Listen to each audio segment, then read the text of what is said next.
And welcome back to my channel. In today's tutorial, I'm going to show you how to take this PLR blog planner and take it from this 35-page planner to a customized planner with hyperlinks all throughout, which will end up being about 52 pages. If you're interested in seeing how I did that, then please continue watching. Okay, as mentioned, I'm going to take a private label rights or a PLR template and turn it into a customized template. And what I'm showing is where you can get private label templates from. This is Royal Business Academy or RBA. And then right there, there's the PLR planner bundle. If you're interested in learning more about that, you can check out the link in my store and you'll see how to get access. Okay, so I'm taking the blog planner, and the first thing that I want to do is open up the planner and download it into Canva. And that's what you see here. That's the initial version of the planner.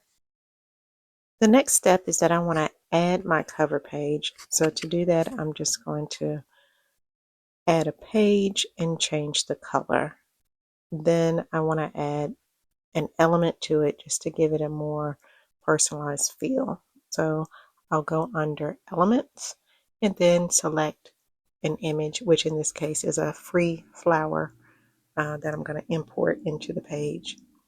Next, I'll go ahead and add a text box and just retitle it to Blog Post Planner and change the font and the font size.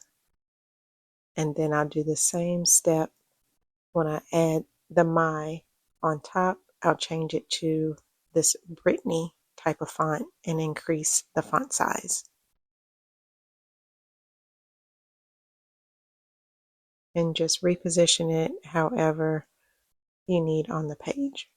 So now I'm looking in the grid view just to make sure that it looks, it imported right and that it looks nice.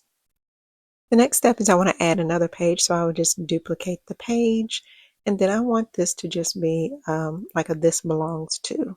And to do that, I want to add a text box, change the font, and then add some lines.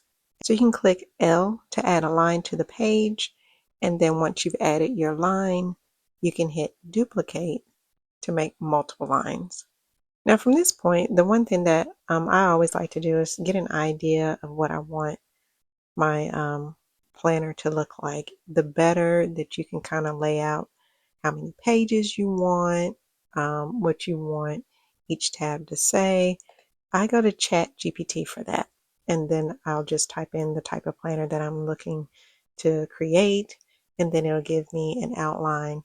And based on what I have here, it says I can do between 40 and 60 pages, and that's what I decided to do, was just kind of take it from 35 pages initially to about 52, and that way I'd be able to make sure that it navigates correctly. So after you have your outline of how you want your planner to be, the next step is that you want to do this navigation page or a home page. And that's what I'm showing here, is that I have this home tab, and then on there I have several links that I'm going to add for the yearly, monthly, weekly pages, as well as the content and analytics. And then the next thing is for the months. I would just go in and add another tab, change it to months, and then I'm going to add hyperlinks for each month onto the page. Now, if you have questions on how to add tabs or how to add hyperlinks, be sure to check out my other video where I go into more specifics on where to get your tabs and then how to put them on the page. For the sake of time for this video, I'm just showing that I did that same step on each one. Okay, next for the months page, I'm adding a text box and just putting in the months January through December, and then changing the font as well as the font size. And then I'm going to just position it on the far left to line up with the month section. And I'm just going to continue to do that for each month.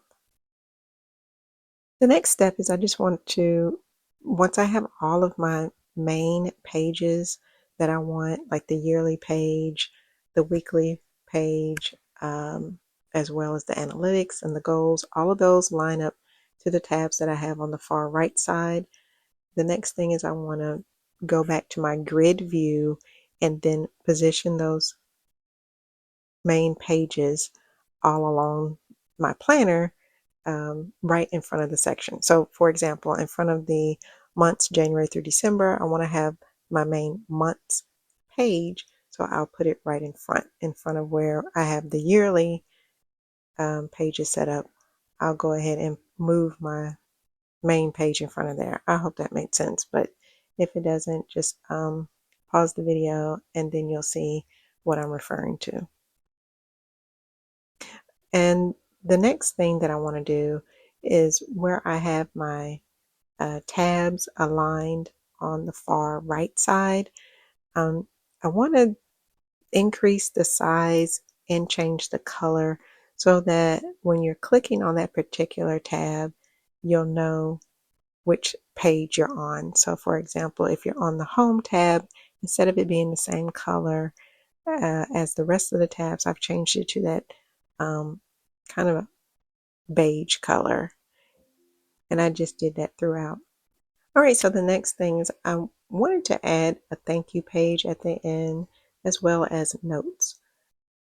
So I just went to the very bottom and then I duplicated a page, and then I added a text box, changed it to notes, and then I went to see if I could find a free template inside of Canva so that I wouldn't have to create all the lines, and then I just imported it onto the page. And then for the thank you, I just added a text box and changed it to the font and font size that I liked. And the last thing that I wanted to do on my cover page is just make it look a little bit nicer. At first I thought about adding spirals, but instead of spirals, I decided if you go over to Elements and then you select the 3x4 frame with shadow illustration, it'll pull up what I'm using on the screen. So once I added that box, I just resized it so it looked like it had more of the feel of a cover of an actual book, as opposed to just being a flat page. So it just gave it a little bit more of a dimension. So once all of your hyperlinks are set up and your pages are working the way that they should, the next step is to go ahead and export this file. So you'll go up to share and then you'll want to download this as a PDF standard.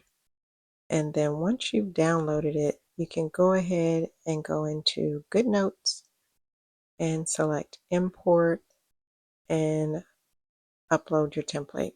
And again, just make sure everything is linking properly the way that you want it to. And if something doesn't link correctly, then you can always go back into Canva, fix it, and just download the file again.